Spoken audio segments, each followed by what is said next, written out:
लोकसभा 2024 चुनाव सकुशल संपन्न हुआ। सबसे बड़ी बात है कि हमारे साथ ओबीसी पार्टी के राष्ट्रीय अध्यक्ष काली शंकर यादव जी हैं। जिस तरह लोकसभा चुनाव में नोटा का सबसे ज्यादा प्रयोग हुआ, हम जानते हैं उसे क्या वजह है, किन कारणों से हुआ। काली शंकर जी, क्या वजह है कि लोकसभा चुनाव में सबसे ज्यादा नोटा का प्रयोग हुआ?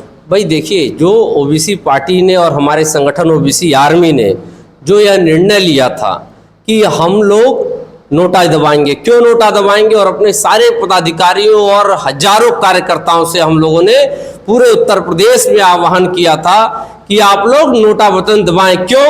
क्योंकि जब जो भी राजनीतिक पार्टियां सत्ता में होती हैं तो वो ओबीसी के हक अधिकार की बात नहीं करती, चाहे वो समाजवादी पार्टी रही हो, चाहे कांग्रेस पार्टी रही हो, चाहे बीजेपी की सरकार रही हो।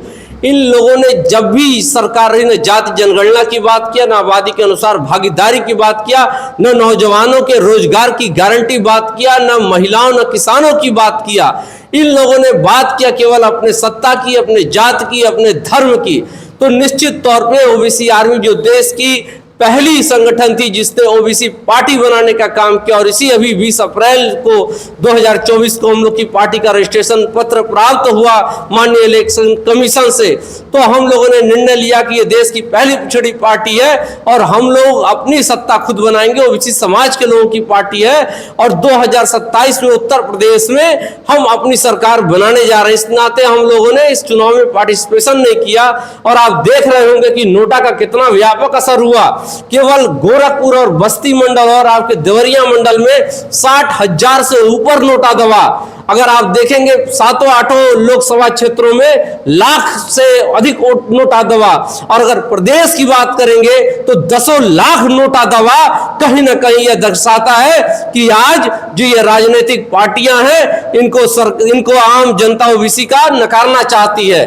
परंतु हम लोगों ने आम जनता से आह्वान किया था कि आप अपने अंतरात्मा की आवाज पे जो कम घातक है वो उनको वोट करिएगा, और जनता ने ऐसा ही किया।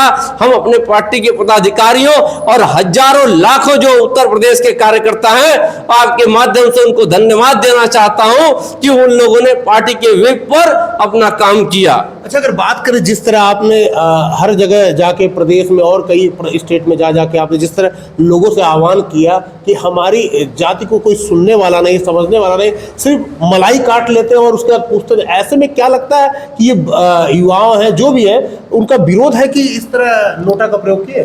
देखिए, नोटा का जो प्रयोग हुआ वो कहीं ना कहीं ये दर्शाता है कि जितनी भी राजनीतिक पार्टियां उसमें से कोई योग्य नहीं है।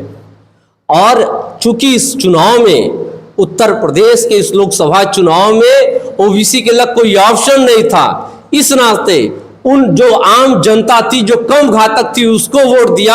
मगर आप देखिएगा कि 2027 का जब उत्तर प्रदेश का चुनाव आएगा तो ओबीसी ने बांधी गांठ पिछड़े पावे 100 में 60 के संकल्प के साथ ओबीसी समाज जो उत्तर प्रदेश का करोड़ों करोड़ों वोटर है, इस देश में ही नहीं इस उत्तर प्रदेश में अपनी सरकार स्थापित करेगा और पूर्ण बहुमत की ओबीसी पार्टी की सरकार बनेगी। यह मेरा आज नोट करके आप रखिएगा, क्योंकि ओबीसी एक महाशक्ति है और ये संविधान प्रदत्त ये नाम है। और देखा आपने जितनी जातिगत पार्टियां थी उनकी जमानत जब्त होने का काम हो गया, उनके सफाया होगा।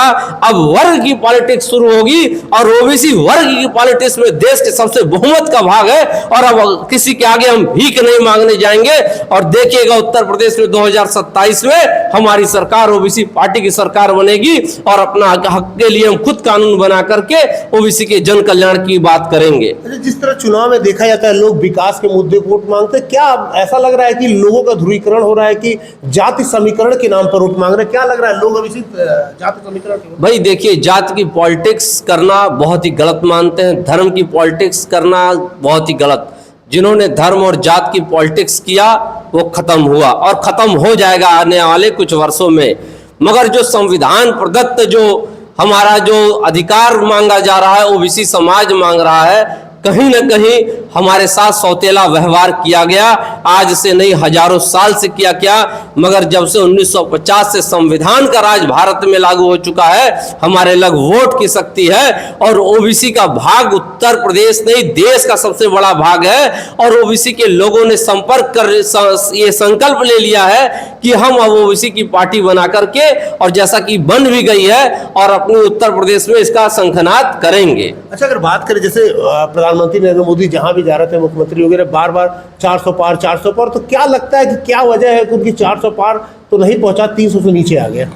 भाई देखिए, मैंने कहा ना कि जो ओबीसी है इसको बहुत दिन तक भुलावा नहीं दिया जा सकता है। धर्म का इंजेक्शन बहुत दिन तक नहीं लगा सकते आप, जाति की अफीम बहुत दिन तक नहीं चटा सकते आप, मगर अब ओबीसी उस अफीम और धर्म के जो चाशनी चटाई गई थी उससे जाग चुका है।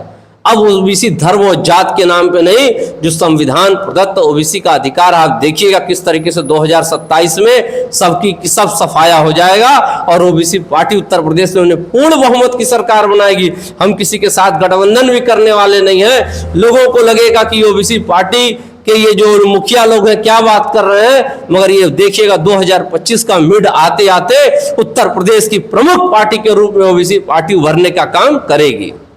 साफ साफ कालीशंकर ने कहा ओबीसी पार्टी 2027 में एक पूर्ण बहुमत से सरकार बनाएगी। अजीत सिंह, गोरखपुर।